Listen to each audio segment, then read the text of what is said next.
অপরাধী যেই হোক তাকে আইনের আওতায় আসতে হবে।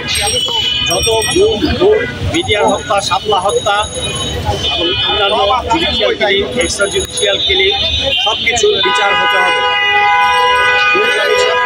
আইসিটি ভালো কাজ করে যাচ্ছে। আমাদের সকলকে আইনের প্রতি শ্রদ্ধা রাখতে হবে।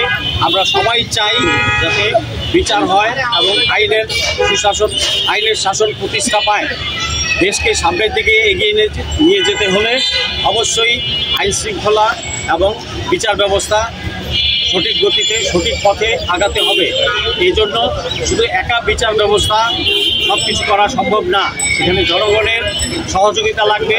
জনগণকে আইনের প্রতি শ্রদ্ধাশীল হতে হবে। প্রতিটা প্রতিষ্ঠানকে আইনের প্রতি শ্রদ্ধাশীল হতে হবে।